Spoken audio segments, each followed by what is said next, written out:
First of all, I would like to start with the organizational matters, some small ground rules, feedback chat, question and answer session, how we would like to organize that. Then a short PMI presentation. Then we will take all picture together. That's why I would like to ask you kindly to turn on your cameras for the first 5 minutes at least of this presentation to enable to make this picture together. After that, of course, if you wish, you can stay with your camera turned on. If not, it is not necessary, but feel welcome, of course. After that, I will shortly introduce our first speaker, Paweł. Then, of course, the floor belongs to Paweł. After that, we'll have our second speaker, Joanna. I will also introduce her shortly. And we would like to close the entire event around 8:30 in the evening. Maybe it will extend 5 minutes, not longer. All right, let me start then with the presentation further from the organizational matters. Ground rules, as I said, please turn on your cameras to make the picture together for the networking purposes. Please stay also on mute during the entire event. Of course, I can mute you all as a host, but I would like to prevent that. So if you would like to say something, please, you can unmute if you will not interrupt the speech of the person who is currently speaking. If there will be too much background noise, I will mute all at once. Then the co-host, so the speakers can unmute themselves. I can block unmuting for others. Then if anyone will want to say something, will write on the chat, and then if will be granted, I will unmute this person to, for example, ask a question during Q&A session. At the end of our event, we would like also to ask you kindly to take a short survey to tell us what you liked, what not, what we can do better for the next events, how can we, of course, improve. For the asking the questions around the way, please use the chat window, then ask the questions there. We, of course, will try to select the most interesting ones and ask to our presenters, to our speakers during Q&A sessions. We will manage the Q&A session in that way that in the end of each presentation, we will reserve some time for Q&A. And of course, during the way, if speakers will want to ask or answer any questions, you are free to do so also. Okay, and of course, have a fun and enjoy during all of this meeting. What we would like to, what we are really proud of is that Ntpm conference now have a patron. We have a patronage from Mayor of the City of Gdańsk, and we would like to thank, of course, the city for that. Okay, too fast, sorry. A few sentences about the PMI. What is the PMI? Of course, we are the global organization. We have over 600,000 global members, over 300 local chapters internationally. The mission of the PMI is to promote project management approach according to the PMI way of performing the projects. In Poland, we have 11 chapters, and this particular event is performed by PMI Poland Gdańsk branch. The PMI Poland Gdańsk branch exists since 2004. We are performing a lot of different initiatives, workshops and seminars, some open for all the volunteers, for the guests, some closed for the members. That's why, for example, the membership in the PMI Poland is a very good way to stay connected with practitioners and attend workshops and seminars that are only dedicated for members. Apart from that, we create and perform charity events, for example, football matches, also English and summer camps for children, and conferences like Ntpm, so this conference that you are currently in. All right. Last edition of the English winter camp, we spent 8 weeks for the preparation of these events. We had 20 participants for projects and 17 volunteers and sponsors involved in that event. If you would like, you can also help us in preparation of the next edition of this charity events for the summer edition. For the next event related to the Ntpm conference, there will be also the possibility to donate our conference, and all money that we will collect, we will spend for organization of next summer camp in 2021. Okay, I think now the last thing from the agenda is the picture. So please, if possible, now is this time to turn on the cameras.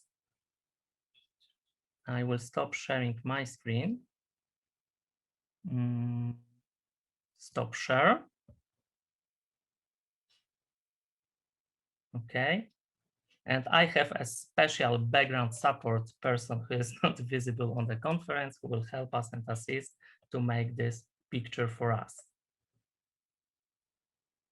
Okay.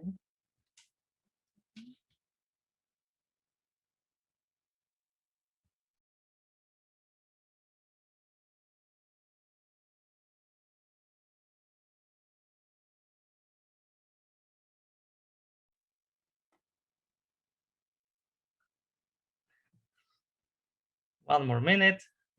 Smile.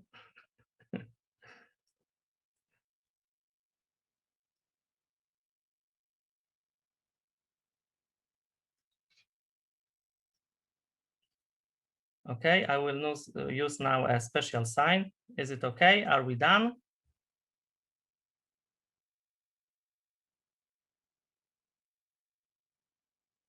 Okay, I have a special confirmation. So everything is in place and correctly done. Thank you very much all for that. Now let me share for a short while still. All right. And let me introduce the first speaker, Paweł Pieczul, with his, I suppose, very interesting lecture about sense-making as a method of monitoring complex dilemmas in a VUCA world. I think very up-to-date topic. Paweł, the floor is yours, please. Thank you, Przemek. Now I'll make the tricks to share the slides again with hope that it's going to work. Is it working? Thank you. One more thing.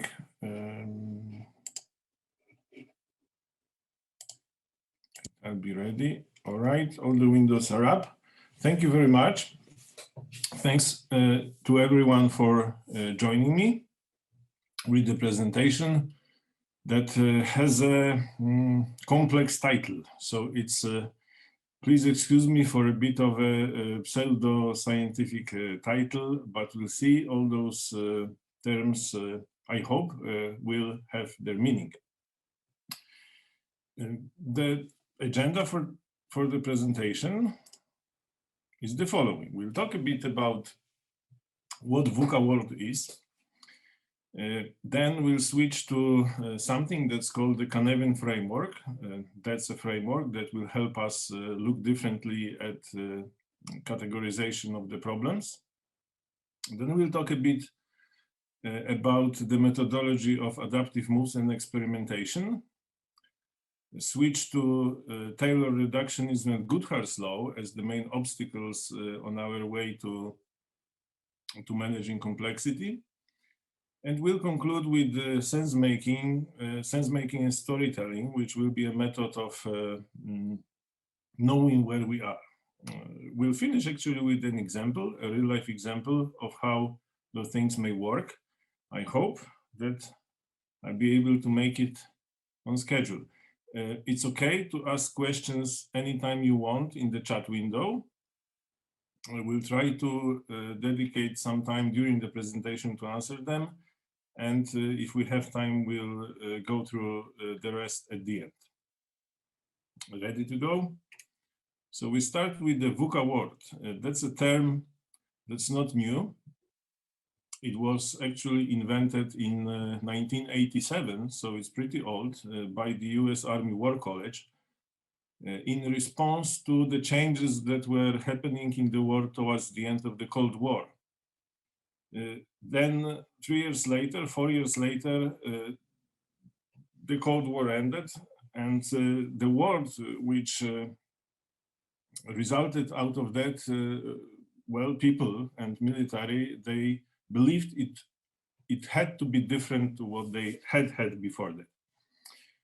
So those 4 letters, we'll go through them because I think it's more than 30 years old concept, but it's a concept that is very relevant to what we have today. I mean, that's my opinion. We'll see if you agree with me. V stands for volatility.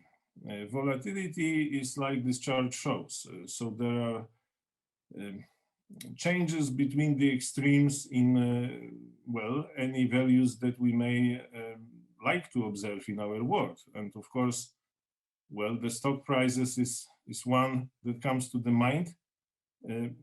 Maybe from the pandemic situation, the number of cases also fall into that category. I don't know, but this characteristic tells basically that there is a very rapid and unpredictable change in our environment that's happening. U stands for uncertainty. Uncertainty, that's something we know very well, I think, because this tells us that we don't know what's going to happen next. We don't know what the tomorrow will bring. And again, our recent events prove that very well. Then C stands for complexity. Complexity is really inability to find the cause and effect relationships in the phenomena which we observe. So the reasons why things are the way they are unclear. They are so entangled and they change in time that it's very difficult for us to know why things are happening, and that's what stands behind the word complexity here. The last one is ambiguity, and ambiguity relates to the situation in which we have difficulties interpreting things which we observe. Things look one way, but they later occur to be the other. Or moreover, more than one person experiences something, and each person has totally different interpretation of what is happening. These all four characteristics, 4 factors make our world, well, it started making it in 1990, but today it even more makes it a very difficult place to live for human beings. And human beings inherently are not naturally suited to well respond to those conditions. I think one interesting example which came to my mind to summarize the character of this VUCA world is, well, the former president of the United States, Trump, making some tweet, which he used to do very often. And that tweet propagating to China and Chinese government not enjoying the message, which was in the tweet, which resulted in some friction between the two countries that, well, caused the businesses to turn into difficulties, and those businesses had branches in Gdańsk, and as a result of President Trump making a tweet, people in Gdańsk who were supposed to join some company could not make it. So that's kind of everything together in working. You may want to disagree with that, feel free to that, and you may give your own examples. If you have, you can type them in. I think I liked very much this chart, and you can go to the site that's named here, it's Our World in Data, to produce any other type of charts. They have a lot of interesting data, and those are interactive charts, so you can actually play with them to see it from different angles. But that's technology adoption in US households up to almost today. And from actually the most left is running water to the tablet is the most right. What's very visible here is that the slopes, well, they started very smooth and now they are like almost vertical lines. So the time to adopt a particular technology shortened dramatically, and it shortened during how much? It's a century, it's 100 years, nothing comparing to the duration of the lifetime on Earth. So, and it's likely going to progress so that with 5G, we'll get it, I don't want to say worse, but we'll get it really more difficult to cope with. That technology that we have today just enables us with global data exchange, global information movement, access to everything, and that makes things even more VUCA than it used to be. All right, so in the VUCA world, so I would conclude this with the fact that VUCA world is a fact. So we don't fight it. We need to learn how to live here. Now let's talk about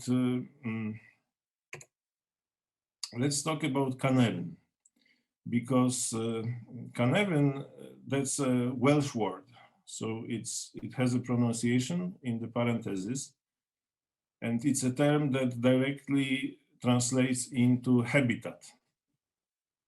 It was invented, maybe discovered, well, the word probably in that context was invented by Dave Snowden. Dave Snowden is now the professor of several universities, but when he came up with the idea of Cynefin framework, it was in 1999, and he worked at IBM Global Services.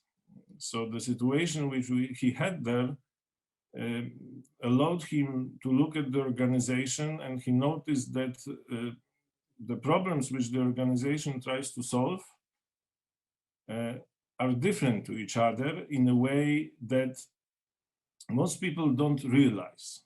But he somehow, started characterizing that. And he came up with the framework that he called Cynefin. And it's most famous for this pictogram that's on the right side of the screen. those areas have certain meanings. Maybe we won't get there, but basically his idea was to look at the problems which we generally face in the world from the point of view of complexity. And he called this, by the way, that this is really an ontology. This is not opinion. This is not how the people like to look at things. This is really how the things are. So he came up with the idea of categorizing the problems into 4 categories. And we'll go briefly over them, as it's really important to realize how those categories work, because they are at the very core of everything that's happening in the VUCA world. So we start with the obvious domain. So the obvious problems have this characteristic that it's easy to find cause and effect relationship there. So it's like ABC. From A, we go to B, and from B, we go to C. Sometimes they are called simple. That kind of problems are, the solutions to the problems are repeatable and predictable. So, for example, in this domain, best known methods work very well. Well, maybe to understand it better, is better to give an example of what an obvious problem is. And obvious problem may be really how do I how do I set up my PC because I have a new one. This would be a very simple example of that. Another one could be how do I get from point A to B? So I don't know, outside of city and I want to get to the downtown. So I need to figure out the plan, maybe for the buses and pick up the bus and so on. So it's really nothing special. The very important thing is that the cause-effect relations are very clear and they are repeatable. Okay, so they're probably not the majority of the problems which we face in life. The second domain is a complicated domain. And complicated domain is really like obvious, but it's complicated. So it's more like the cause and effects exist. It's possible to get from cause to the effect, or even analyze the effect and get to the cause backwards. But they're more difficult to find. So they may be separated in time, they may be separated in space. The maze is a good, I think, model of a complicated problem. Moreover, if we want to solve a complicated problem, there may be more than one solution to the problem, and those solutions will be equivalent. They may just lead to the same results. So now, if we look at obvious or simple versus complicated, we get, so those two domains have a common characteristic, and this characteristic is that those cause-effect relationships exist. And we call them also as a problem space. So this right hand on the chart, complicated obvious problem space, is called the orderly space. This means that the order exists with regards to solutions to those problems. Let's see about what could be an example of a complicated problem. Maybe, let's say, fixing a broken car may be a complicated problem. It's not obvious. If we don't have the expert knowledge, we don't know how to do it, but if we find the right people, they will do it for us. If you find two mechanics, they will most likely give different diagnoses, but after some time, they will return a working car. Sometimes they won't, but okay, let's assume they will. And they can also have different solutions to that. So we also call the complicated domain as a domain of experts. And to solve problems in the complicated domain, we usually, well, we may follow the best known methods, but there may be more than one best known method. So we need to mind which one we like or which one is best for us. And we do it usually by consulting the people who know more than us. So to consult the experts. After some time, the experts usually are capable of producing results. All right, so those orderly space domains are something that we are basically prepared to solve through our education system. If we look at especially engineering education system, it's focused on analyzing data, it's focused on finding root causes, on applying algorithms and finding solutions to the problems which have solutions in a way that cause and effect relationships can be discovered, and then some algorithm to solve a problem can be applied. The problem that we have in a VUCA world especially is that those problems are not really in abundance. The complexity aspect of the VUCA world leads us to the third category of the problems, and these are the complex problems.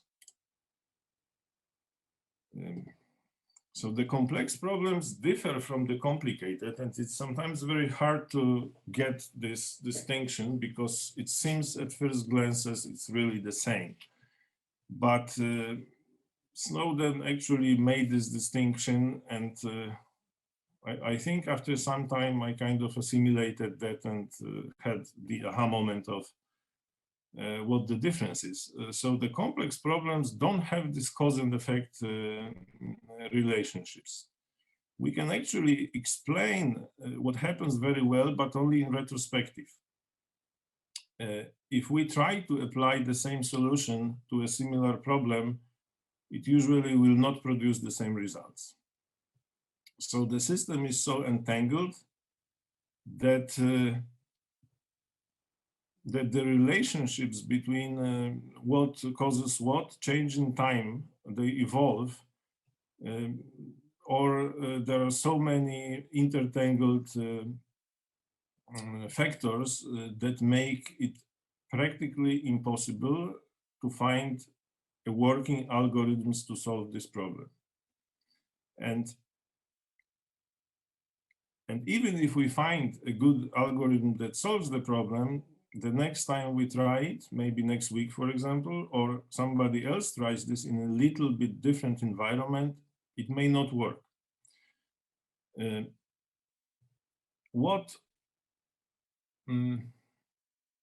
So we're going out of really the orderly space because the order starts to go down. The example of a complex problem, what could that be? I think first, everything that involves human beings is very likely to be from the complex domain, not complicated domain. That's because we are very unpredictable. Feel free to ask complex questions. I'm reading the chat. Yes, of course. And I will try, well, I won't have time to apply the proper way of answering the complex question, unfortunately. All right, so what we see in case of the complex problems after we look at what is available to us is that we can figure out some patterns. So we can see that certain things may happen in conjunction with the other things, or that the presence of something inhibits the presence of something else. We cannot conclude that one is the reason of the other, but we can just see that certain phenomena try to form patterns. For example, this picture, which I enjoy very much, I found it for the purpose of this slide. I didn't know it before. That's actually the Python evolution storyline, pretty ancient version. It shows how the changes in the code from certain people influence the other changes and how one thing was built on the other. And if we look at the picture, if we say why a certain function or an algorithm inside the Python language exists, it's not possible to tell why. But if you look at the picture, you actually can see the patterns. So you can see that lines start forming certain certain patterns, certain forms. But it's very difficult to explain why this is like that. So that's kind of a nature of the complex domain. I started to talk about the examples, I think. So I work in the software domain, and many problems that we face developing software actually belong to the complex domain, although we have a natural tendency of classifying them as complicated domain. Let's say introducing a Scrum to an organization which didn't work that way. It sounds like only complicated because you may write a process, you may write what needs to be done. Actually, to make it successful, it's fairly complex. Another one could be, we had an organization, we had a team in which the performance of the code review was very poor, and we didn't really see good value from that, and everyone was complaining. It certainly wasn't a complicated problem, it was a complex problem. Although it looked at first as complicated. So we'll get there, we'll get more into the difference. I think the difference is really crucial once we go past the chaos. Okay, and for obvious, we had the best practice, so the BKMs, best known methods. For complicated, we had, it's called the good practice. So it's really using the expert knowledge for more than one method to solve a problem. For complex problems, this is called emergent practice. So we don't try to design the solution. We try to get involved with the system and find out what works and what doesn't work. So in other words, that's experimentation. Okay. Chaos is complexity brought to the extreme. And chaos differs from complexity by the fact that we cannot even observe those patterns. So with complexity, we could. The cause and effects were not clear. With chaos, they are still not clear, but nothing is really clear. And that picture, I think, also very well tries to show what chaos is. In real life, we have also cases where we face chaotic problems. Anything that's related to danger, so where the human life is in danger, or anything that needs quick and decisive actions under time pressure, especially when there is no time to really analyze the situation. So then we get the chaos. And the excellent example is, take any of the sad example of a terrorist attacks. 9/11 would be the most extreme one. What happened was chaos. At work, we don't have that much chaos, although it happens too.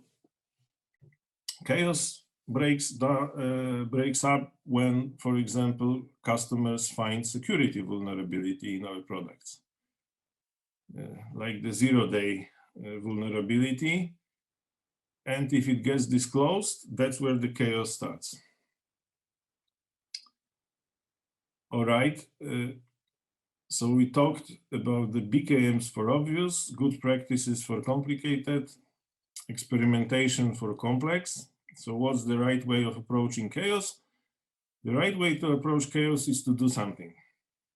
Don't even try to come up with a good with analysis and something that is based on logic. Just make decisions and start acting, so that you get the chaos into some control, and then hopefully you can get it back to the complex domain, and then you can start doing some planned experimentations. Okay, so the main difficulty with the Canevin framework is between the left-hand side and the right-hand side of this picture. So the ability to distinguish between the orderly domain and an orderly domain is pretty difficult for us as humans, because we are wired in the way to look for order in the world. There are some experiments which prove that humans are even are the worst of all animals in figuring out the solutions to the complex problems, because we will always try to find reasons. We will always try to find the root causes for things, and we will literally waste time for the complex problems on designing algorithms which can solve them. The problem with that is that, and Canevin framework tries to explain that, if we apply solutions that work in an orderly domain to a complex problem, what we do, we make things worse. So we increase the probability that we will drop into chaos. And that's really what itself is not obvious in our approach to problem solving. And that's also why it's very important to be mindful about the difference and be able to properly recognize the problems, so that we apply the right methods of solving them. All right? Maybe it's time to pause for a while about the questions. I can see one on the chat. Could you elaborate on the green constraints? Yes.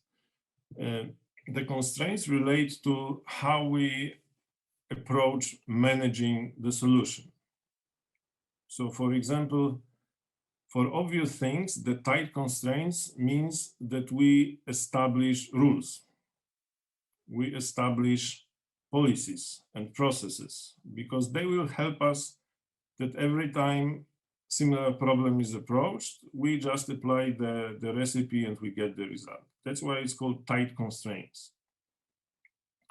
For complicated, the governing constraints are really a version of the tight constraints, but there are more of rules which say what is allowed, what is not allowed. And again, we may create some systems which bring punishment to certain behaviors or rewards to the other ones. Well, this would be more about the punishment for the certain behavior. So governing constraints will tell us, for example, like the signs on the road. You must not go over 50 in the city limits. Well, you can go 30, that's okay, but not over 50. That's governing constraint. Of course, the difference between enabling and governing is very important. So for the complex domain, the enabling constraints are really a special way of formulating the rules which enable things, not prohibit them. For example, so think about a rule for diversity in hiring can be perceived as enabling constraint. We say, we will accept any gender, any preference, and so on to our jobs.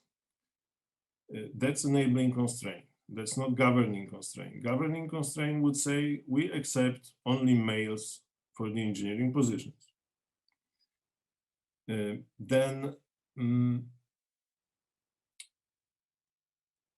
I'm thinking of another example that could give a good feeling of what really the enabling constraint is. It's something that will so from the software engineering point of view, the whole concept of self-organizing teams is, for example, based on enabling constraints.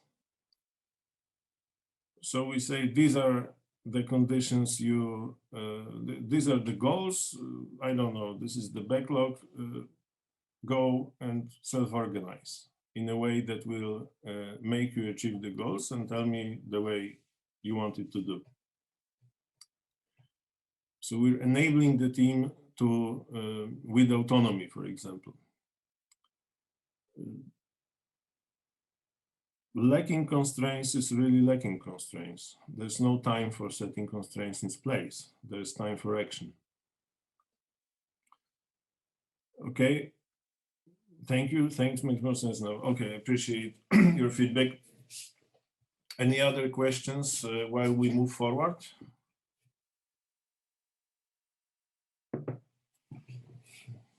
No questions? So a few words about the right approach to solving complex problems. That's really the experimentation. And here it's called adaptive moves. Adaptive moves well, can be treated as experiments, adaptive, because we'll see how this adaptation works here. So we, in order to discover the patterns and find the solutions that work for our complex problem, we really need to design a number of experiments and try to play with the system and try to do things. It's very important that the experiments are safe to fail because we don't know what will work. So all those approaches that give me the solution to the problem and expecting that we'll come up with bulletproof algorithms is going to fail. So some of our attempts will fail, and that's it. Then, well, they need to be generally doable. So we need to, we don't come up with experiments which are unrealistic.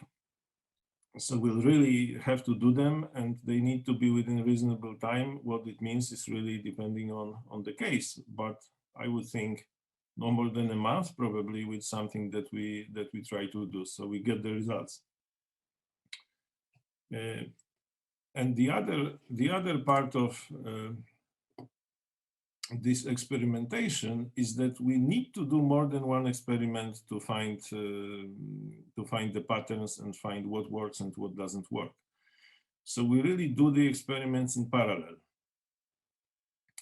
Again, sometimes I found it in different organizational cultures difficult to implement this approach because, well, there is a pattern in the mindset of management with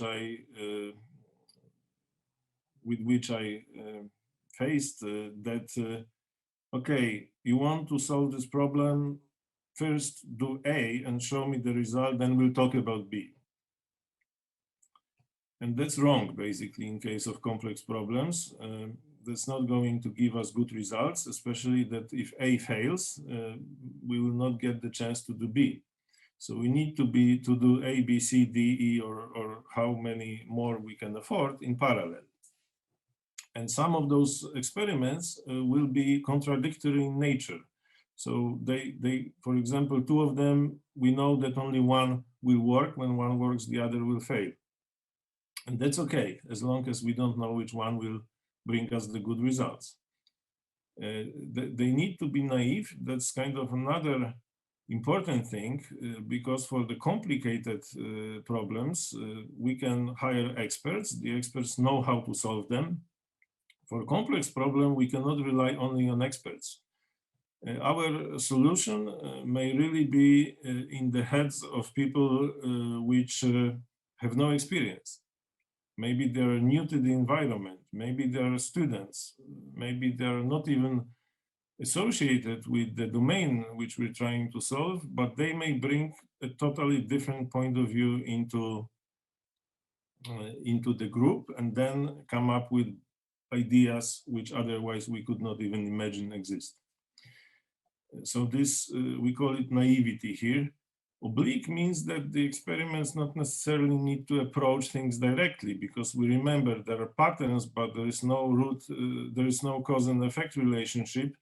So we may think of experiments which are not directly connected to the problem and try to run them and see what happens.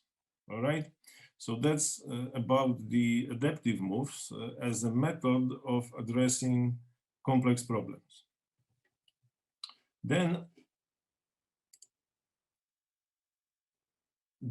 I think to move at the end to the sense making is important to realize the character of Frederick Winslow Taylor. He was, well, the expert in the manufacturing in early 20th century. So the Industrial Revolution and everything at that time was working more based on the rules of the craftsmanship than on the rules of a well-oiled factory. And Taylor noticed that when we create two groups of people, the groups that do the work and the groups that know how the work needs to be done, and then it evolved into management and employees, then we can basically optimize the way we do the work by, let's call it the management. So for the workers, it will be just enough to follow the procedures, and that way everything will be fine. And he made a tremendous career and great money out of optimizing various processes in the factories at the time. And his concepts, what's called the scientific management, is so prevalent in all businesses, basically, that it really exists up to today. So this culture of monitoring, measuring, controlling, and optimizing the system by dissecting it into pieces and then looking at how can we make each piece better, and then just giving instructions to the employees to do the job, is still the base of a kind of a culture of many organizations. How we can, of course, expect this is a good way of dealing with the orderly space problems. So the problems that are simple and that are complicated can be optimized that way. The problems that are complex cannot be optimized that way because the solution lies somewhere else than the ability of the analytical problem solving. I want to present it here because I think by its huge success and its ubiquity, even in today's business, it's a main obstacle into properly dealing with the complex problems. So minding that and abandoning this way of thinking is useful. The other idea that I think is useful too was brought up by a gentleman called Charles Goodhart. This is more modern times. He's still among us. And he is an expert in the financial market. And when doing one of the experiments, I think with the loans, he made an observation that later was translated into Goodhart's law, and it basically states that, I read it, any observed statistical regularity will tend to collapse when pressure is placed upon it for control purposes. So this basically means that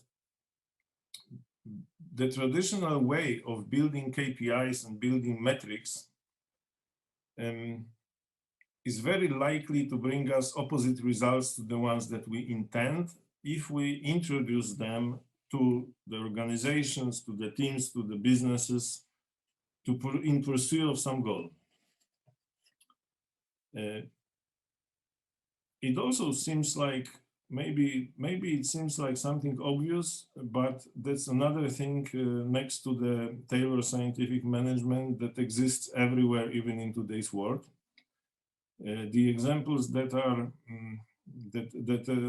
that are very good come from the attempts to optimize the educational system in the US and in Europe too, and attempts to optimize the healthcare system, where the whole process was constructed around measuring certain indicators focused on, for example, the amounts of the students passing certain grades or certain exams. And it had dramatic consequences in terms of a real collapse of the system and getting it in totally other direction than the initial intention. There is a great book about this, but generally, I think again, from the software engineering perspective, the hunt for the number of bugs can be such an example. And applied not mindfully will cause that the management watches the metrics for the defects, while the teams come up with all creative ways of gaming the system, so the management gets everything green and the teams gets well, their free time and go home early.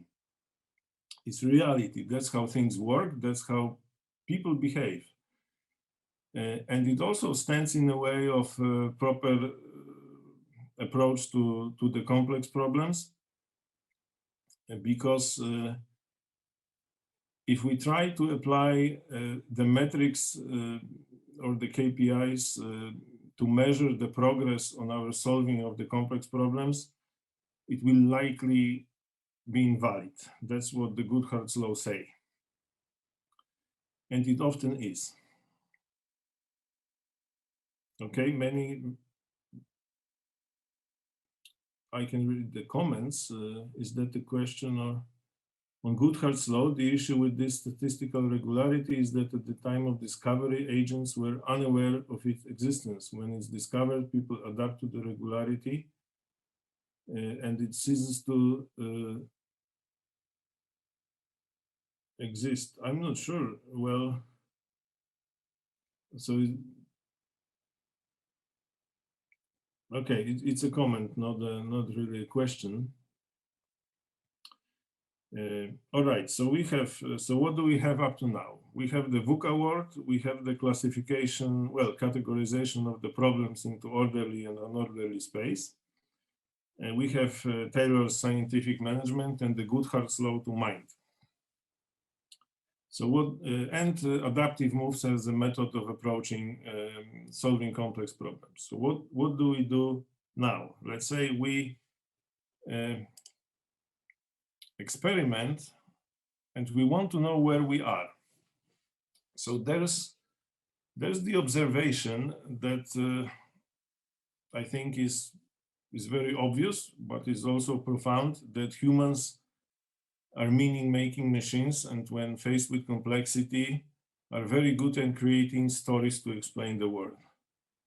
In other words, when we face the complexity, we are more likely to express what we think and how we interpret what's happening around us by telling stories of what happened to us than by producing scientific data. And it goes back to our roots as humans, and those pictures really are here to show that both are the same, and the role of what's that? It's someplace near the buildings on the above, and the kitchen in modern office space plays the similar role. So it's a space where people can talk and where people can exchange stories about what happened to them. That's first observation. So why don't we abandon using traditional metrics, but instead of that, we try to listen to what people say as stories? But how can we get out of that the information that can help us navigate through the solutions to the complex problems. So here's where the idea of sense-making comes. So the sense-making is the process by which we give meanings to our experiences. So the process of using storytelling in order to tell where we are with regards to the complex problem solution is let's listen to the stories that the people have to say, but that's not enough. Let's make an attempt to give signification to those stories, so give meaning. If we understand the meaning of the stories, we can try to observe the patterns that emerge there. If we observe the patterns, we can design our experiments, so the adaptive moves, so that we can listen to more stories and make more meaning of the stories and observe new patterns. If we see the patterns which are helping us go in the direction we want, meaning solving the problem, we basically do more experiments that brought us there. If we don't, we do less experiments that didn't bring us there. And that's kind of an ongoing process. Okay, does it make any sense? I don't know, but let's see how it can work actually. So this idea of sense making was also brought into our attention by Dave Snowden as part of the Canadian framework, really. So what we try to design a tool around this idea so that we could really see the real results. And I'll try to show how it worked. Our complex problem was that our organization was going through the DevOps transformation. Well, we were. It was not that it was given to us. It was something we wanted to have. It was a pretty big organization dispersed across multiple geographical locations. We, as the people who desired this change, basically described this in terms of the opposing values. And you have the values on the left, you have the values on the right. The organization was more on the left, meaning where the goat is, looking for stability, working in silos, teams that were suffering of powerlessness, a lot of manual processes, and focus on keeping the status quo. We thought basically that change, collaboration, empowerment, the culture of automating things and looking more to the future is better than what we had. How to make this happen? So I won't talk about what we were doing because these were just experiments, but I focused on how we wanted to measure where we were. So our complex problem is we moved from the left to the right as an organization. Obviously, complex problem. I don't think anyone can write an algorithm how to solve it or to even imagine that a simple solution exists for that.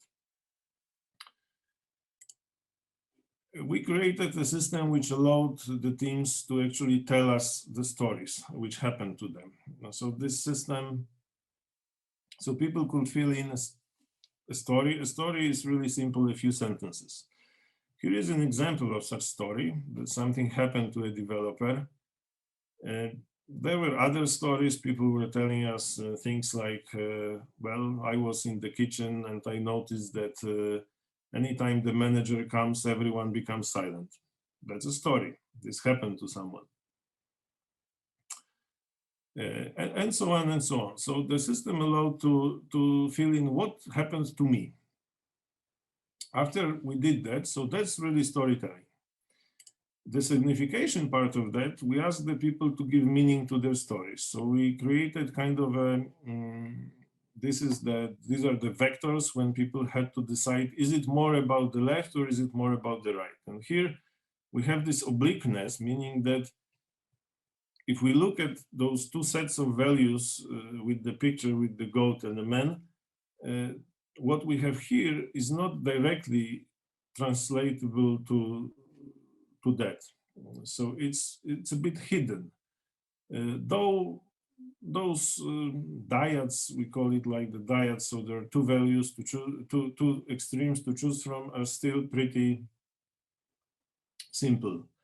Then we ask to put a few triads. So here it becomes more tricky. So it's, let me give example of the first one. So this, in my story, business value is derived from, and I have to choose, is it more stability or adaptability? It's really not that those things are opposed to each other. And the third one too. So people have to choose which one is dominant, but it's very hard to figure out the intention that lies behind it. What is good, what is bad. So it's pretty hard to trick the system or to game it. The troubles we had with surveys, not always, but some of them, it's like we get polarization. People either know what the management wants to hear in the surveys and give us that because they know, or they are so frustrated that they give us the opposite.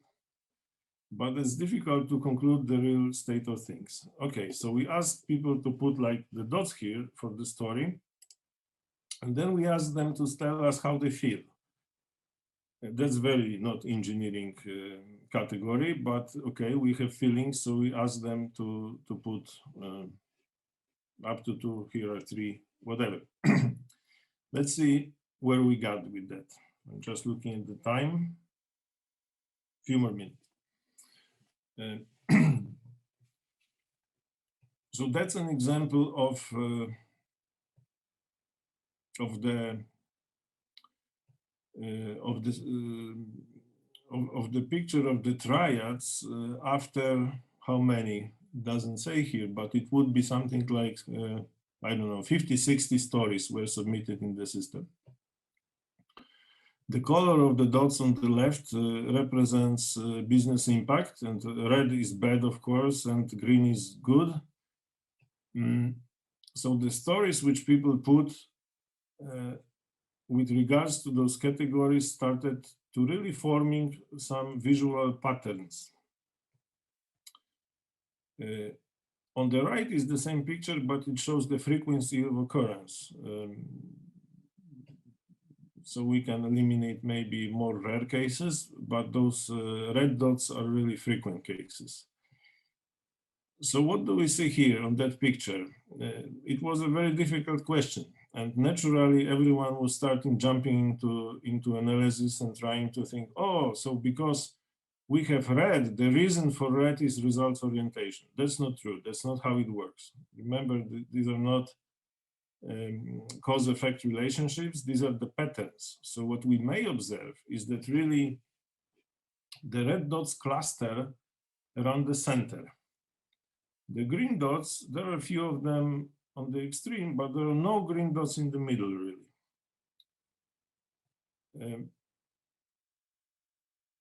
And as we go with the process over time, we may actually observe, as we take actions and we do experiments, we may start observing that those dots will actually start moving. What we would like to see in the picture is that we would like to see the green dots, not the red dots. But also we would like to see them because there are no red dots, not because the people don't submit them in the system. So I'm not going to give explanation for what is seen here because such explanation doesn't exist. So it's just an illustration that by using the system which allows us to submit the stories, we can actually do the signification and we can illustrate them in some visual form, which can show us some patterns. We know that red, actually people call that this is the bet, like the bet to hit the people, because this is results orientation. So it's obvious that all the negative business value comes from the managers standing with the bets on the people and hitting them with them. it just looks like a bat. But that was for, to let the emotions go. If we continued the experiment going forward, we could see different patterns emerging. Okay, that's an example of that. We had also the example showing us how the people are feeling with regards to their stories. It's also in a way the data which is like not strictly suited for analysis, but you get the feeling. So there are a lot of negative emotions, but in the very middle there is pretty significant amount of hope for what will happen in the future. It's a message. It's a message that has a visual form, and we can use it in various ways, also communicating with the different organizations or talking to upper management, things like that. And of course, it's a message to us that the situation was not looking very good. But there was hope. The other data that we can get out of such system is those dyads, those two extreme values here. There are different categories, and here we can actually put some red, yellow, green zones because we know what is our intention. We want, for example, and this shows us really also the value of the stories themselves. So we want the mix of the stories between stories about individuals, stories about team, and this was the case. It was okay. The business impact, we don't want the stories about just the negative business impact, but that's what we were getting, okay? We want this to move to the green, and so on. It's another way of showing the data, and of course with time those gauges can start moving, hopefully in the right direction if we make the right experiments. This would be the last one, the last chart that I had. So our experiment, it was experiment itself for doing this kind of a sensemaking story gathering, and it's not finished. It's just, well, first attempt, proof of concept, maybe we can call it.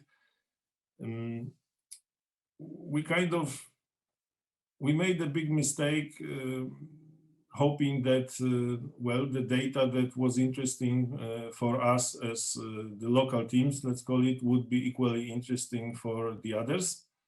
And this was not the case. At the same time, of course, we didn't predict, it was hard maybe to predict that the stories with the negative business impact, which people were telling us, didn't have, so the experiments conducted locally, meaning in Poland, did not have a good, it did not lead us in a good direction. So we ended up with conclusion that we need to start making experiments which are more global across organizations, across geolocations, and we weren't basically prepared for that.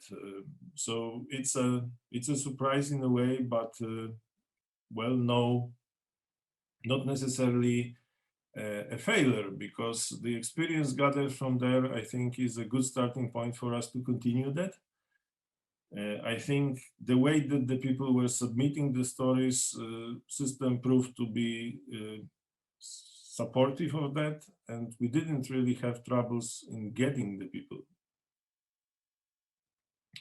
So the conclusions for the whole presentations are the following. We live in the VUCA world, and we cannot fight it.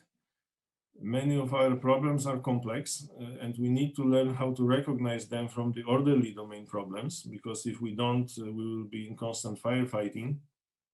We don't apply simple solutions to complex problems. We need to experiment, and we need to learn adaptive methods so that we can approach the complexity. We need to be mindful about the metrics, KPIs, and scientific management, which can give us opposite results in the complex domain than intended. And sense making based on storytelling can give us insight, can give us better insight than the other methods of where we are. And there's also a lot of work for us to get it to the next level and learn more. How are we doing? Okay. More or Thank you less very much, Paweł. Unfortunately, all the time for Paweł has passed by. If we will have any time in the end of the event, we can, of course, discuss some questions. However, we don't want to make the event longer than expected, so I will smoothly give voice to Asia and allow her to start her presentation. Paweł, please stop sharing the screen, and Asia, please, the floor is yours. Thank you. Thank you very much, Paweł. Thank you. Just a few seconds. I'm switching by.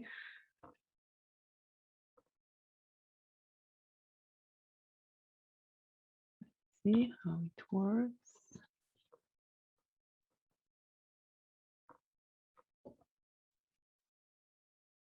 Okay, just 3 seconds more.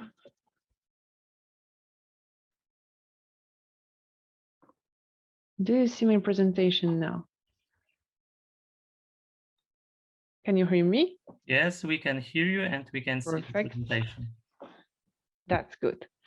Okay, I'm trying to also open the chat in the middle.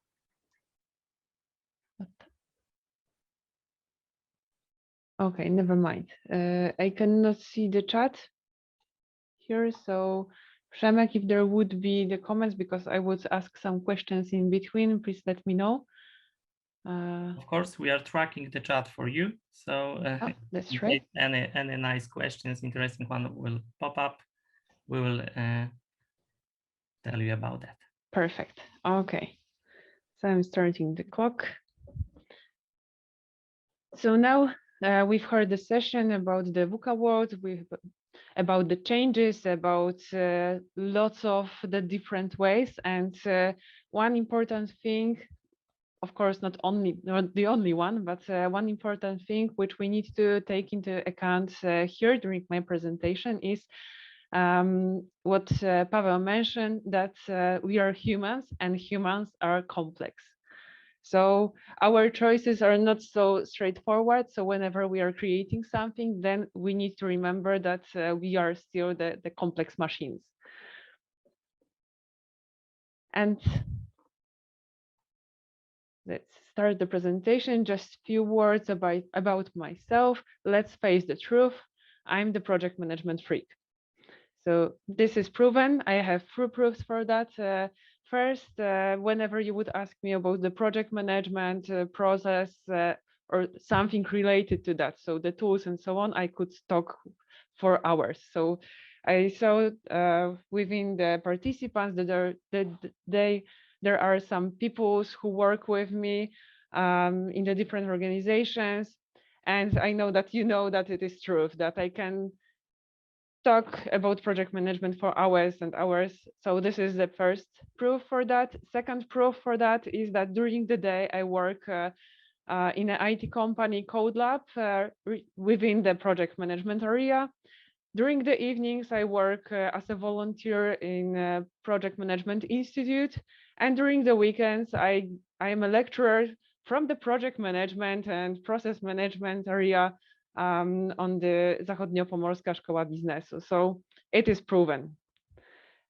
And then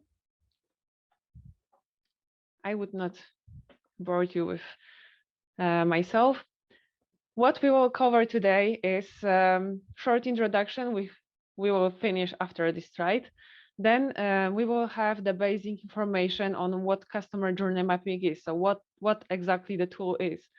Then we would move forward to go smoothly, step by step, and create our own journey map. So at the end of the first stage, we will have the actually created map.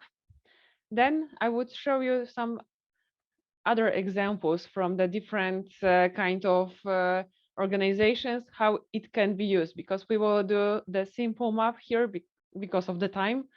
But later on, I would show you how it could look like with the more complex areas and organizations.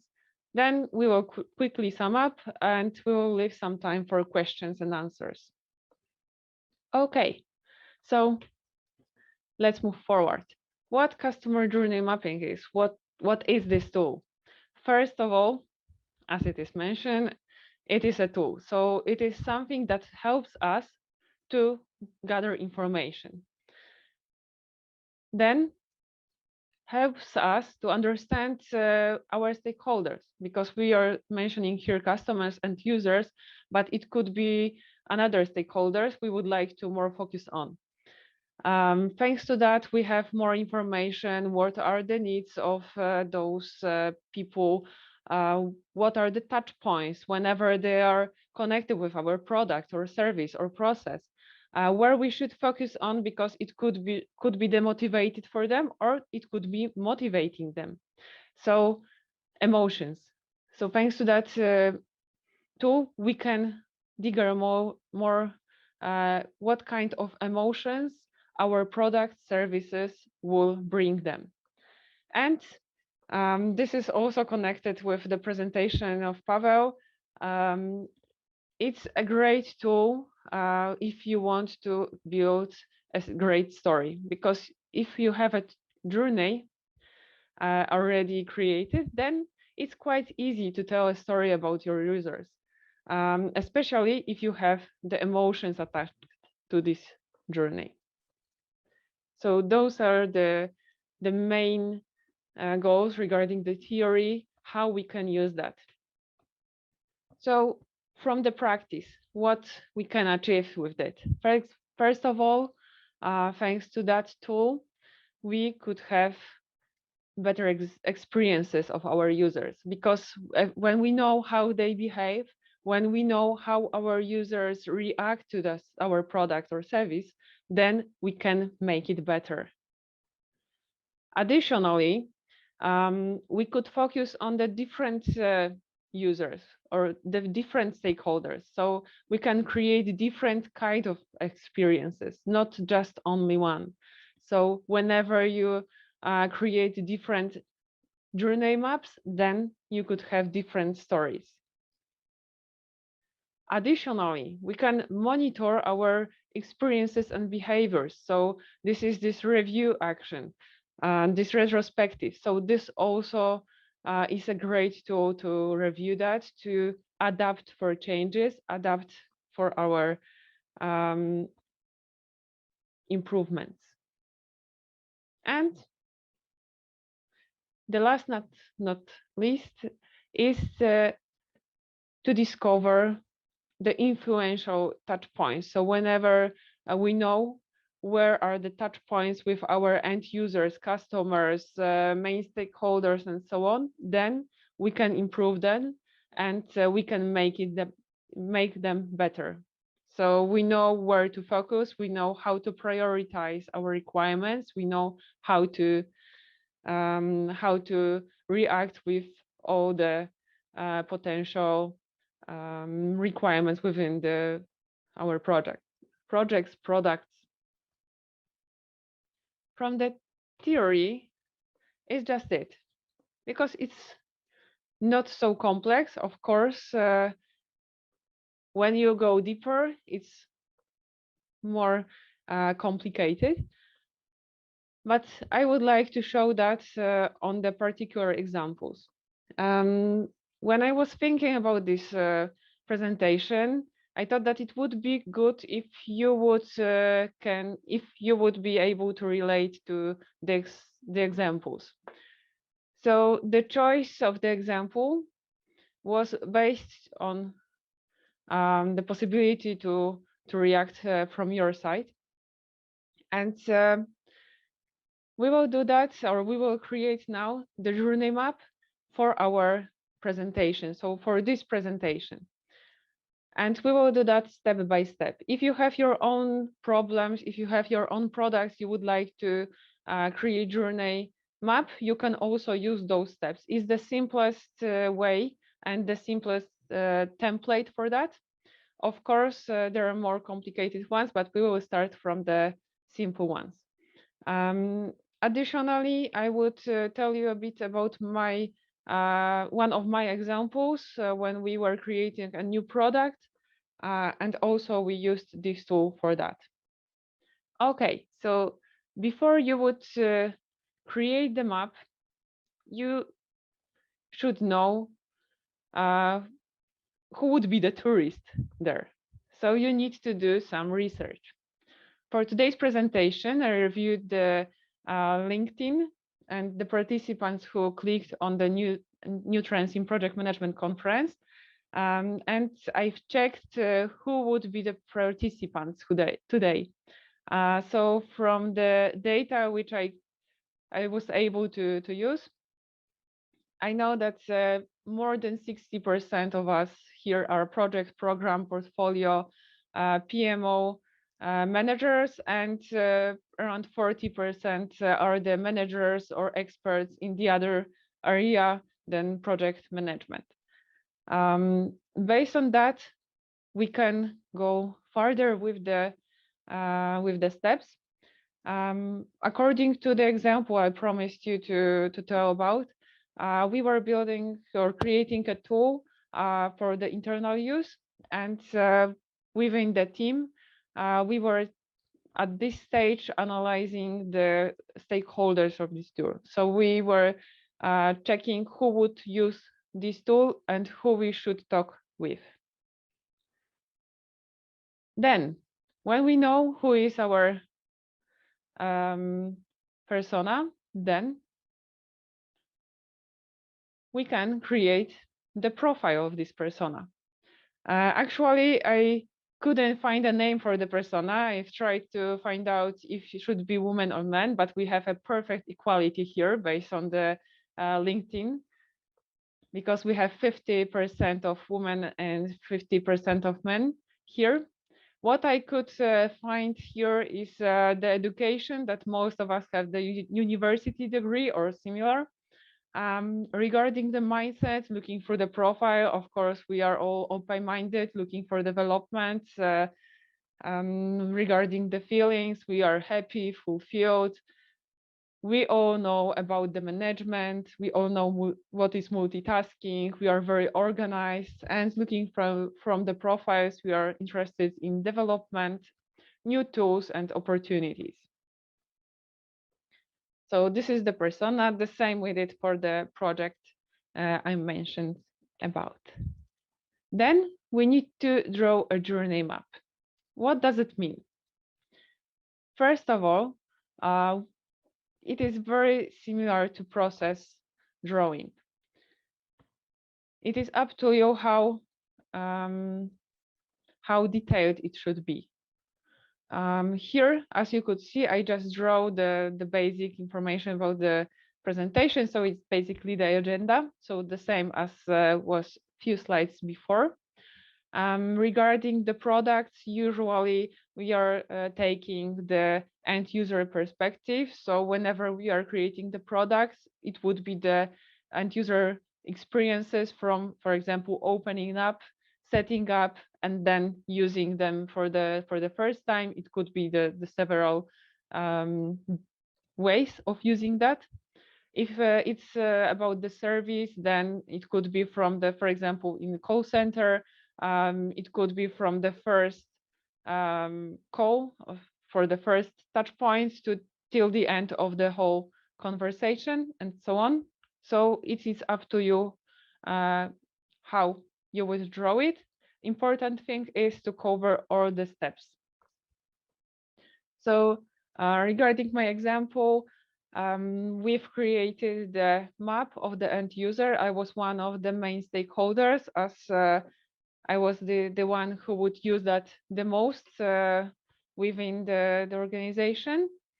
And what we did here is the full user experiences draw, and we've mapped all the processes from the beginning till the end of using this tool by myself. Then, whenever we have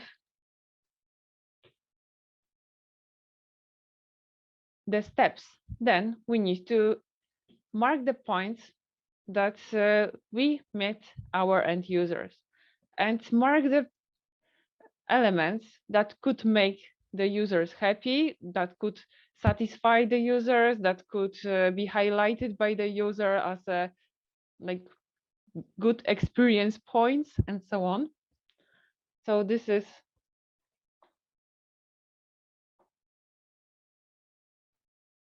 the first step of marking that. As you could see in this example, most of the things is not just theory, show the examples, show the different tips and tricks and so on. Depends on the part of the process, let's say, or the journey. The same we did for our product. So I mark the points where I think that it will make me happy, what would make me happy at each stage, or what I would appreciate at those areas or at those points. So here, the technical guys I work with from the beginning knew what is important for me, from my point of view, what would stop me as well, and what would make me happy. So they would know that if they would like to be more appreciated by myself as a user, then they should implement this kind of requirement. The same way we do as a next step, but with the unhappy points. So what would demotivate us? What would be the points that would make us angry, sad, bored, all the negative feelings? So here we focus on each touch point that, for example, could break the whole service. Whenever we talk about the website, there are some parts of the process that we go to the website, then we click on several, let's say, buttons, and then we are stuck in some part of that. And we are unhappy, and we are angry, and we are just closing down the whole site. So this is the point that ended the process. If we would mark it here, then we would know that this is the prior requirements to implement, because if we would not implement that, our end users could just stop using our product or service. The same we did for our product. So I marked all the points. Whenever I cannot go further if I would not have this requirement implemented. So those points I went through with technical guys I went with the technical guys through the all points here from the set phases, and based on that, we could already create the user stories. So those two happy and unhappy points or marks helps us to create a great story from the user perspective. Whenever you work with agile projects, you know that storytelling, user stories are from different perspectives. So this helps us with the stories from user perspective. We could also use that for the admin perspective, so the person who would administrate then the tool later on. And also we could do that the same from the administrative perspective. When we know where are the motivation and demotivation points, when we know the process steps, we can go further to the next part, which is improvements. So the points, the action items, the tasks that or the requirements, what we need to do in order to fulfill the requirements of our end users. And here in our examples, I just added the additional improvements to each part of the presentation. If I would go into details, then you would see what kind of different additional requirements it was. So this is something to remember about, that it's not just about the emotions, but based on those emotions, based on your knowledge of your end users, you can improve your product, you can improve your service.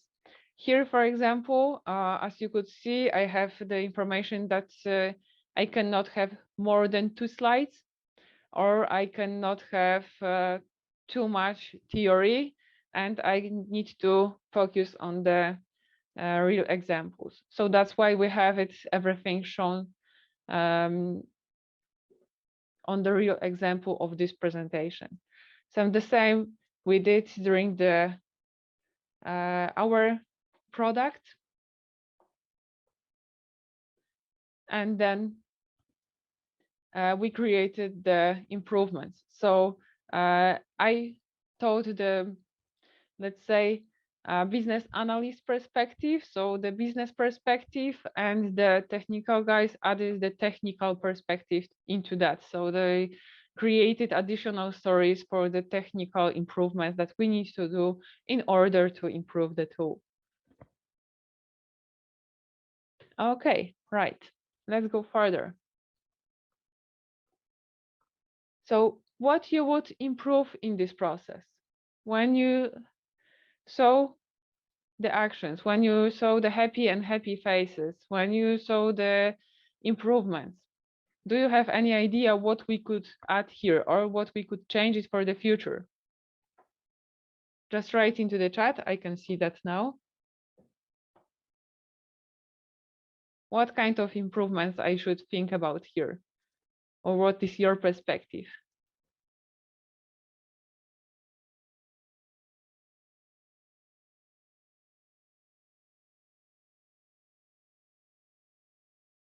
Have I forgotten about something? Or what you propose to add here as improvements?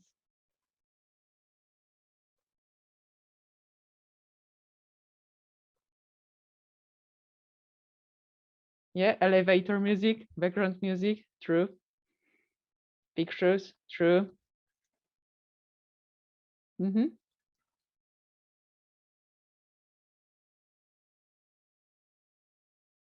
Yes. Okay, so you just did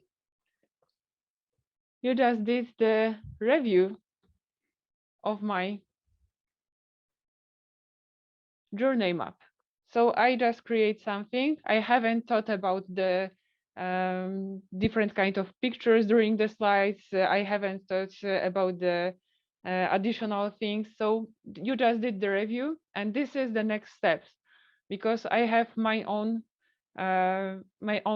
view on that map. Then I reviewed that with the several people. I got the review from them, and now I have the review from your side. So I have the additional points to think about for the future. And that is great, because it is the one of the steps that we should take. Whenever you have your end users, you should go to as much as you can and ask for feedback. This is what startups do.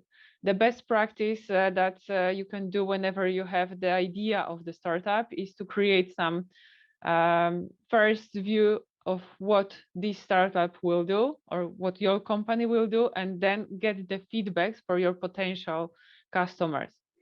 Usually when you would get the feedback, your point of view and their point of view could be totally different, and then many companies are adjusting that to the changes, and then the startups are better. So this is something that we need to remember about. And the second thing in this area is to remember that it's not just one feedback. You should do the review constantly. You should do that yearly, quarterly, like it's up to you how often you will do that, but please remember about gathering data. Paweł told us that the change is changing very fast. The world is changing very fast. It means that our behaviors are also changing very fast. So we need to remember about this review and feedbacks more often than we did few years back. Okay, just to sum up this part, what customer journey mapping steps are. First, you need to have the business case. So what we did in the first step is actually is finding the business case. You need to do the research, you need to gather the data, what are the needs. You could use also the tools for that. For example, Canva is quite a good tool for that, but find out who would buy your product, what you would like to offer, and so on. So create a business case. Second, find out your stakeholders. So you need to just find out who would be the most important people in your project, or who would be the most important people you need to cover within your map. Then you just create a scope. So you draw the map, and this is nothing more than creating a scope. Then you visualize the experiences. It means that you are finding the motivation and demotivation points. So you're gathering emotions. So you have also the feedback from stakeholders, and you are managing stakeholders here. So it's also the additional point of view here, how you can use that within your projects. Then you can add the improvements. So you are finding the gaps, you are finding the potential benefits for your product from the feedback you've got. And what is more, you can add here the cost and gains values to make sure that you prioritize them accordingly. So you have 3 points here. You have the importance from the user point of view, you have the cost, you have the gains, and you can prioritize the requirements accordingly. So you can manage requirements here as well. And you are improving the product or the process or the service constantly. So you're using just the Deming cycle. So you plan to do something, then you're doing something, then you check if it works or not, you are gathering feedback, and then you react. Okay. So now I would show you some examples. As you mentioned, it's important to see the different examples, how it was used. It's better for our imagination. It's better for our inspiration. And I hope that it will help you then to use them within your projects and the other areas of life. As in projects, where we can use that. First of all, whenever you have something important in project, it could be meeting, it could be feedback session, it could be workshop, it could be some customer presentation. Then you can draw a map of it. It doesn't need to be complicated. It could be simple, just to find out if you don't forget about something. I use that quite often to make sure by myself if I haven't forgot about something. Then, whenever you are creating product service, as I mentioned, it is very useful, but also during the life cycle of this product, of this service, of this process, just to make sure that it is still valid, that you know the emotions, because behaviors changes, but also the emotions we have with this product, service, or process are also changing within the time. So you can check that with this tool. You can also use that for the kickoff meeting and so on. So in projects, I use that quite often, but this is the simple way of using that. Now I would show you more complex usage of customer journey map within the organization, because we will not stop on the project, programs, and so on. Several companies showed how they draw their own maps. Here you have the example from Rail Europe Experience Map. You can Google that. There is a link within the presentation if you would like to have it bigger.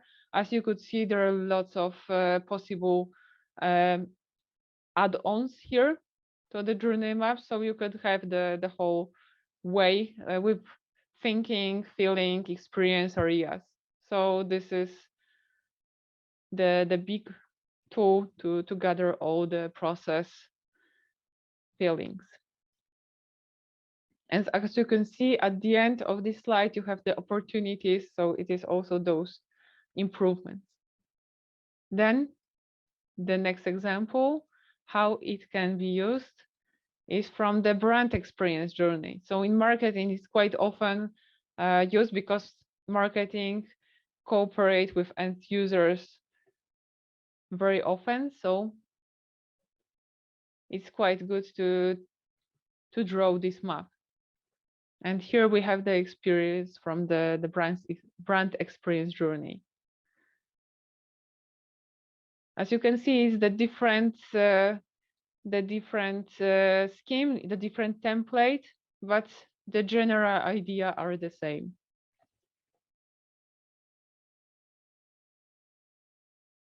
The next one is from Lego. As you probably all know, Lego is quite simple. So their journey map or designing of experience is quite simple as well. Mostly they focus on the faces. So you look at the faces and you know exactly which points are to improve or which points you should focus on. So here, for example, we know that book tickets, contact travel departments maybe could be better. So this is from Lego. The next one is from e-commerce customer journey map example. So you have here real estate stress and so on. It's quite simple. It's more based on visualization and touch points and let's say the day, right? So you could also use that as well. As you can see, it's state of mind, emotional state, to just make sure that you have your balance. And software engineering journey map. So we can also, and it's quite often used for the employee management. So the whole process within the company, it could be culture experience within the organization. It's called differently in all organizations. You can build it for the whole journey within your organization, but you can also focus on the one part of the process. So for example, you can build the journey map experience for the recruitment part. So how we would like to the person to feel during the recruitment. I'm trying to find out what's in the chat. Yes, the Lego designing was online as well. I found that online, so it was available when I was creating the presentation, and I think that it should still works. You have the links here at each slide, so we can share that with you later on. Okay, so this is about the organizational experiences, but we can also use that for our personal life.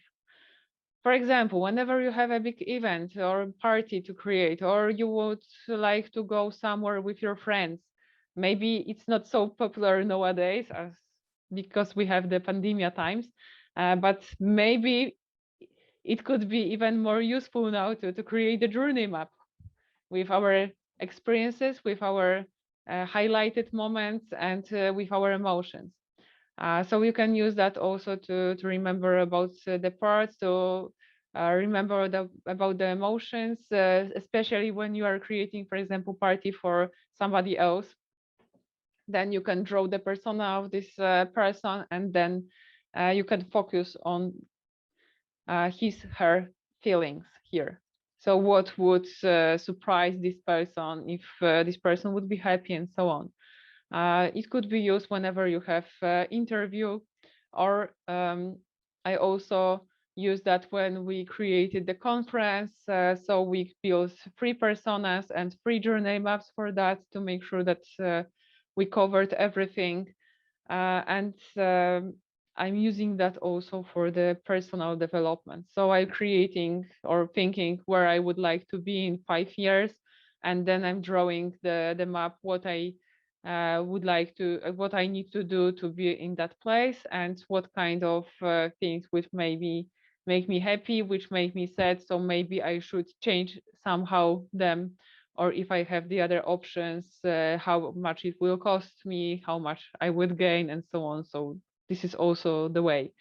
It's not only about the business life, but personal life, like the family and so on, covered as well. Okay. So just to sum up, because we are running out of time,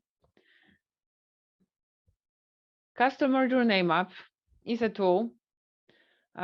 First of all, it's comparing ideas with what our end users want from us, or with the needs. Then it's about the feelings and emotions. So we know what are the motivation points and demotivation points, what could possibly convince us to use this product service, or what could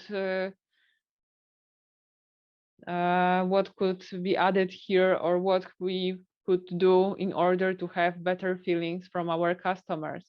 We could also check here how long it will take for our end users for each step, so we can improve that as well.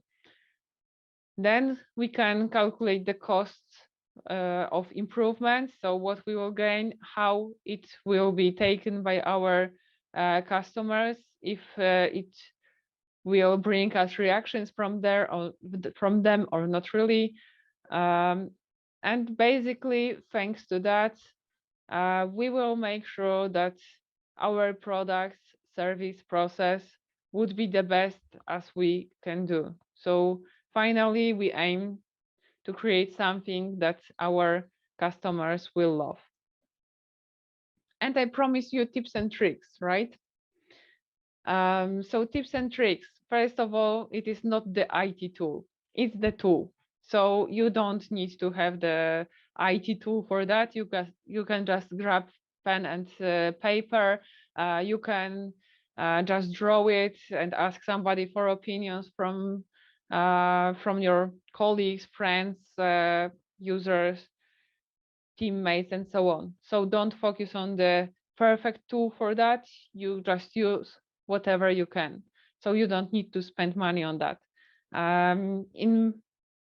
As you could see during the presentation, I just used the templates from PowerPoint presentation. I didn't use any other tools for that. It was just the PowerPoint. Sometimes I'm using just Excel. Sometimes I just using Miro. Miro also has embedded templates for customer journey maps. So depends what you have. You can draw the journey map. Then focus on emotions and feelings. They drive us. This is something that is important in our lives. Actually, I've been on the great presentation few years back, and it was about the emotions, that whatever we do, whatever we use, we don't remember the exact details of the presentation. We don't remember the content of the product, of the presentation or book. We don't remember the exact product details.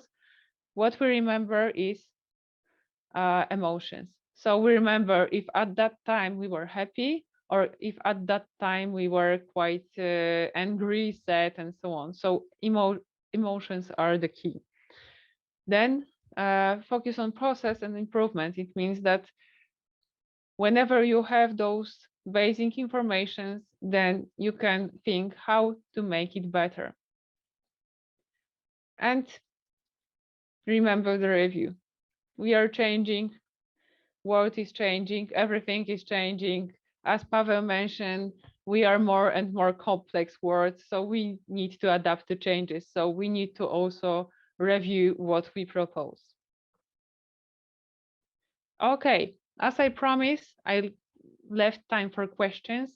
So any questions? Yes, the slides will be available. As I remember, you need to write the email to Ntpm, right? And then they would be available. Okay. That's correct.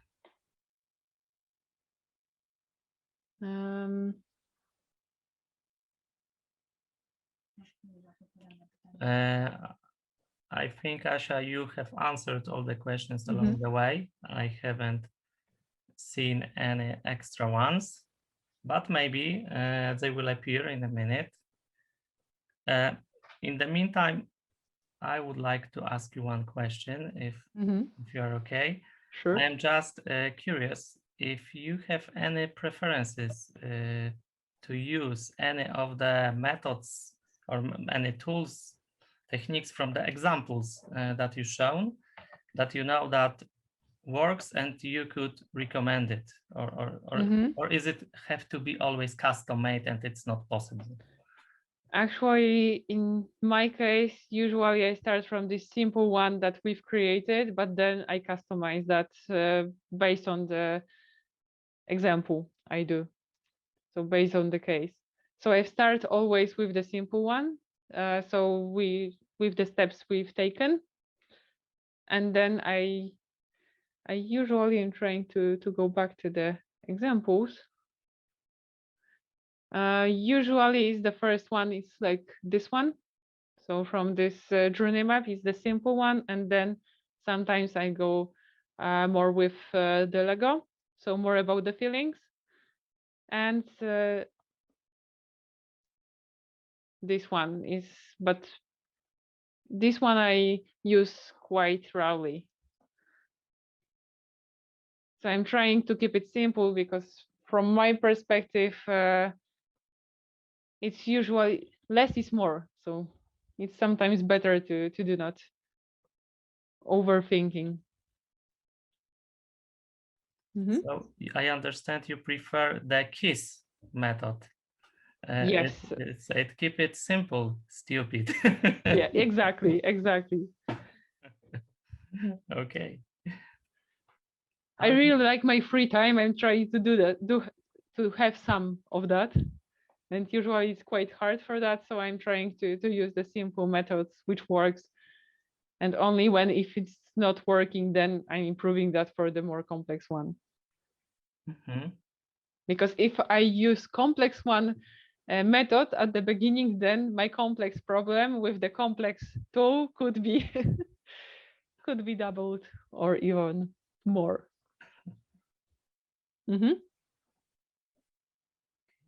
Are there any other questions to Asia or Paweł? Maybe even we can use still 6 minutes. So please feel free to ask.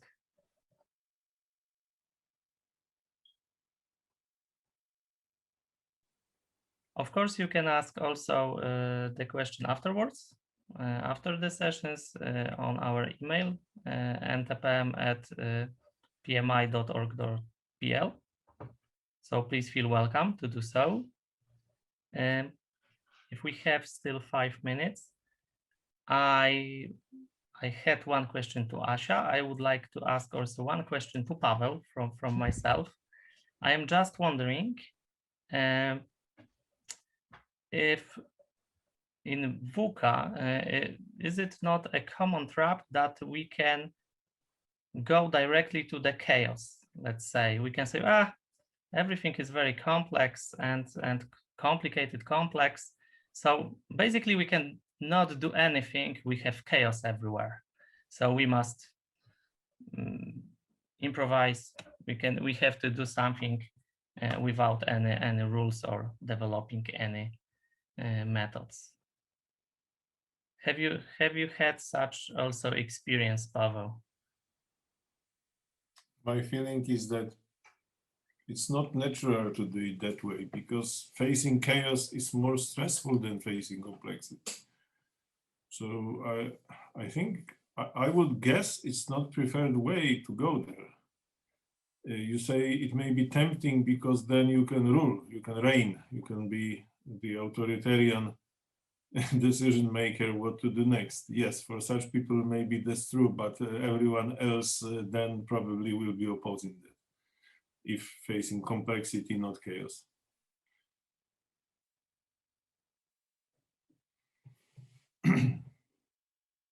Now we cannot hear you. I cannot hear you. We cannot hear you. Thank you very much, Paweł. So it's not natural. We are not endangered, let's say, to follow such a direction. Good to know. I hope. Okay. Okay. So thank you very much for Paweł and for Joasia as well. On the chat, as you can see, there is a link to the survey. There's only a couple of questions, so please fill it in if possible. Please tell us what we can do better for our next event, what we did in a good way, and we don't have to improve it. It's our small customer journey mapping in that survey. So thank you, Asia, and thank you, Paweł, for fantastic inspirations. From my point of view, it was very interesting and yeah, very practical. So I think for our attendees, it will be, they will share our feelings as well. Okay, so the last thing to do is to make a small closure of this event. I would like to share a few slides with you again. First of all, I would like to share with you the PDU points that we said that we will share in the end of our meeting. All right. Let me go to the correct slide. Okay, this is the last one. Sorry for making an incorrect order. So you can do now the screenshot if you wish, please. As you can see, there are two separate codes. First one is for lecture made by Paweł, and the second one is a lecture made by Asia.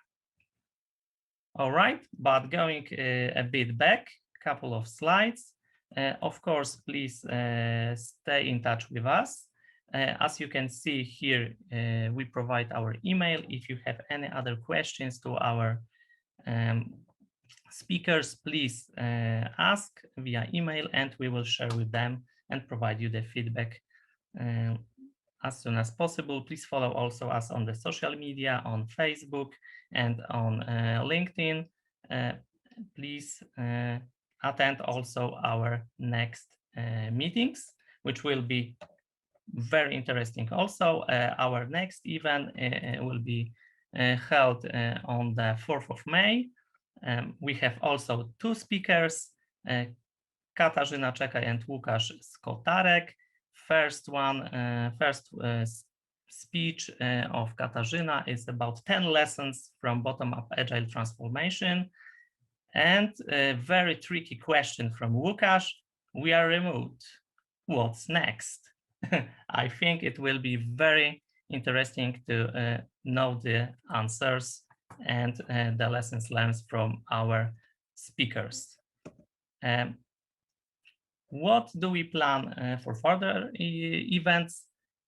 Also, the next event will be also in May, 18th of May. There will be Emma and Eva, both madams with E. First lecture will be about change leaders. Come with me if you want to live. Even more tricky than the previous question. And the lecture from Eva, Developing Transformational Leadership and High-Performing Organizations with Coaching. I hope that these titles are encouraging and interesting for you. So please feel invited.